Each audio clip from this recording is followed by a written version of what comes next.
करवा चौथ की व्रत कथा। कार्तिक कृष्ण पक्ष की चतुर्थी को करवा चौथ कहते हैं। इसमें गणेश जी का पूजन करके उन्हें पूजन दान से प्रसन्न किया जाता है। इसमें गेहूं का करवा भर के पूजन किया जाता है और विवाहित लड़कियों के यहाँ चीनी के करवे पीहर से भेजे जाते हैं तथा इसमें निम्नलिखित कहानी सुनकर चंद्रोदय में अर्घ देकर व्रत खोला जाता है। एक साहूकार था, उसके 7 बेटे थे और एक बेटी थी। वह सातों भाइयों की प्यारी बहन थी। एक साथ ही बैठकर खाना खाते थे। एक दिन कार्तिक की चौथ आई तो उसकी बहन ने करवा चौथ का व्रत रखा। सारे भाई भोजन करने आए और अपनी बहन से बोले, आ बहन तू भी खाना खा ले। उनकी माँ बोली, आज यह खाना नहीं खाएगी, इसका करवा चौथ का व्रत है, जब चांद निकलेगा तभी खाना खाएगी। तो उसके भाइयों ने छल कपट से जंगल में आग जलाकर छलनी में से चांद दिखा दिया।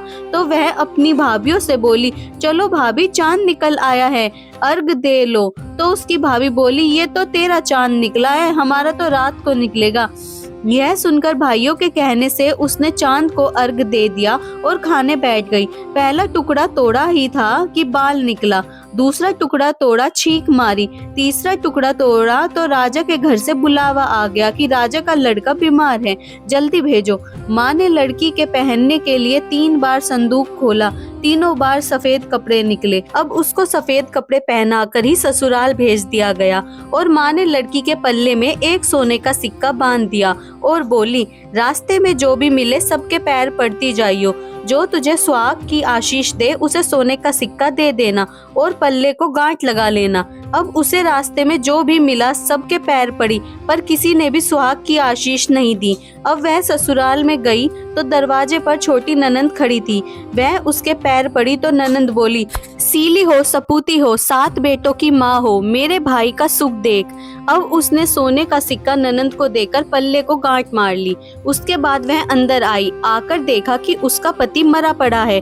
अब वह उसे लेकर एक कोठड़ी में पड़ी रही। 1 साल तक उसकी सेवा करी।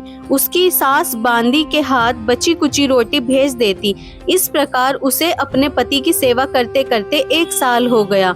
करवा चौथ का व्रत आया। सारी पड़ोसन ने नहा धोकर करवा चौथ का व्रत रखा। सबने सिर धोकर हाथों में मेहंदी लगाई, चूड़ियां पहनी। वह सब देखती रही। एक पड़ोसन बोली, तू भी करवा चौथ का व्रत कर ले। तब वह बोली, मैं कैसे करूं? तो वह बोली, चौथ माता की कृपा से सब ठीक हो जाएगा। उसके कहने से उसने भी व्रत रखा। थोड़ी देर के बाद करवे बेचने वाली आई। करवे ले लो री, करवे ले लो, भाइयों की प्यारी करवे लो। एक करवे वाली, मेरे को भी करवे दे जा। वह कहने लगी, मेरी दूसरी बहन आएगी, वो तेरे को करवा दे देगी। दूसरी आई, करवे ले लो री, करवे ले लो, भाइयों की प्यारी करवे ले लो। एक करवे वाली, मेरे को भी करवे दे जा। तो वह बोली, मेरी तीसरी बहन आएगी, वो तेरे को करवा देगी।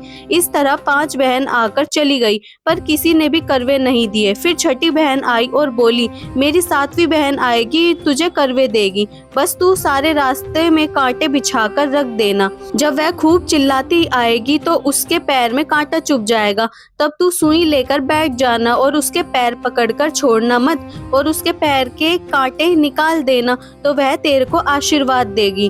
भाई जियो, साईं जियो। जब वह तुझे आशीर्वाद दे देगी तो तुम उसके करवे मांग लेना, तब वह तुझे करवे देकर जाएगी। फिर तू उजमन करना, जिससे तेरा पति अच्छा हो जाएगा।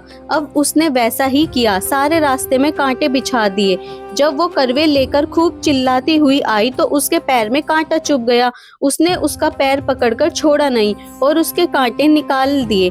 तो उसने आशीर्वाद दिया। तब वह बोली, जब तूने मुझे आशीर्वाद दिया है तो करवे भी देकर जा। तो वह बोली, तूने तो मुझे ठग लिया। यह कहकर उसने उसे करवे दे दिए।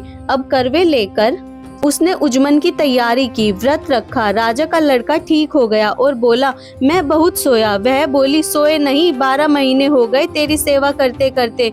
फिर उसने चौथ माता का उजमन अच्छी तरह से किया। अब उसने चौथ माता की कहानी सुनी और उजमन करा। अब वे दोनों चौपाड़ खेलने लग गए। इतने में ही उसकी बांदी तेल की पाली और गुड़ की डाली लेकर आ गई।